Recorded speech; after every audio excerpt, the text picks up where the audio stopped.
Hi hello.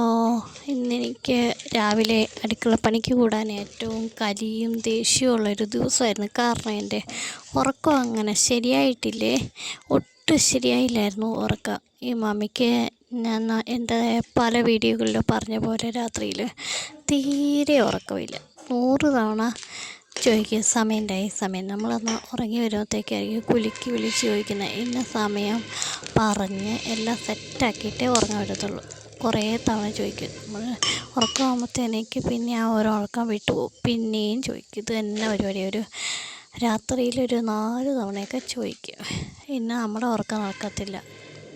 നമുക്ക് ഈ സഹിക്കല്ലാണ്ട് വേറെ നിവൃത്തിയില്ല. കാരണം എന്തോ ഷുഗറിൻ്റെയോ എന്തോ അസുഖത്തിൻ്റെ ഭാഗമാണെന്ന് തോന്നുന്നു. പണ്ട് സ്ലീപ്പിംഗ് ടാബ്ലറ്റ് കഴിച്ചുകൊണ്ടിരുന്നു. പക്ഷേ അപ്പോൾ എനിക്കത് കൊടുക്കാൻ നല്ല മടിയുണ്ട്. അപ്പോൾ അത് കഴിച്ച് കഴിഞ്ഞിട്ട് എനിക്ക് പകൽ മുഴുവൻ അപ്പടിയെ മൂടിയായിരിക്കും, ഭയങ്കര ഇതായിരിക്കും. അതുകൊണ്ട് കൊടുക്കാൻ മടിയാണ്. അമ്മയ്ക്ക് പക്ഷേ ആണെങ്കിൽ ഒരു അരമണിക്കൂർ അങ്ങനെയൊക്കെ ഒരു ഉറക്കം കിട്ടിക്കഴിഞ്ഞാൽ അത് തന്നെ പുള്ളിക്കാരത്തിക്ക് ഹെൽത്ത് വൈസ് നല്ല ഇതായിട്ട് തോന്നും. അപ്പോൾ വെറുതെ അത് കൊടുക്കണ്ടല്ലോ എന്ന് കരുതിയിട്ടാണ് ഞാനത് കൊടുക്കാത്തത്. അതുകൊണ്ടാണ്.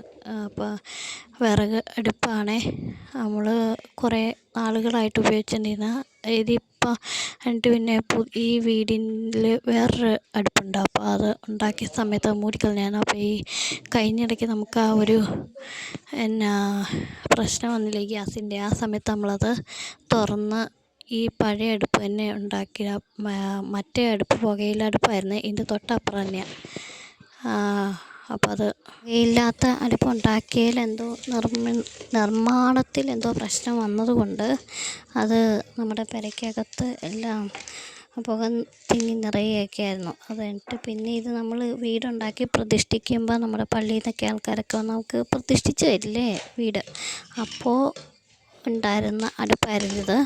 നമ്മൾ പിന്നെ കഴിഞ്ഞിടയ്ക്ക് അത് വീണ്ടും സെറ്റാക്കി ഇത് തന്നെ എടുത്തു. അപ്പോൾ ചിമ്മിനിയൊക്കെ ഉള്ളതുകൊണ്ട് പുകയൊക്കെ പുരയ്ക്കകത്തോട്ട് പോകാതെ ചിമ്മിനിക്കുള്ളിലൂടെ പൊക്കോളും. അപ്പം തീയൊക്കെ കെട്ടുപോയായിരുന്നു. എനിക്കെന്ന് വെച്ച് കഴിഞ്ഞാൽ ഞാൻ ചിലപ്പോഴെങ്കിൽ എനിക്ക് തന്നെ തോന്നും ഞാൻ ഒരു സൈക്കോയാണെന്ന്. കാരണം ഇങ്ങനെ കഞ്ഞിക്കൊക്കെ തിള വന്നിട്ട് തിളച്ച വെള്ളമില്ലേ അത് വന്നിട്ട് അടുപ്പ് കെട്ടുപോകൂലേ, അങ്ങനെ അടുപ്പ് കെട്ടുപോകുന്നത് എനിക്കിഷ്ടമില്ല.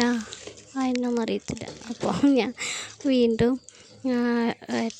അതിൻ്റെ മൂടി ഇങ്ങനെ ചേർത്ത് വെച്ചിട്ട് വീണ്ടും തീ കത്തി. അപ്പോൾ വീണ്ടും അതിങ്ങനെ കെട്ടുപോകും. എന്ന് വെച്ച് കഴിഞ്ഞാൽ ഇത് കെട്ടുപോയി കഴിഞ്ഞാലും അതിൻ്റെ കനലിലെ ചൂട് കൊണ്ട് തിളച്ചായ കൊണ്ട് കനലിലെ ചൂട് കൊണ്ട് പിന്നെ അത് വെന്തോളുമല്ലോ. അങ്ങനെയാണല്ലോ. എന്നിട്ട് ഞാൻ വീണ്ടും തീ കത്തിച്ചുകൊണ്ടിരിക്കും. ഒരു തരം ഭ്രാന്ത്. പിന്നെ ആണെങ്കിൽ പയറൊക്കെ അരിയാനുണ്ടായിരുന്നേ.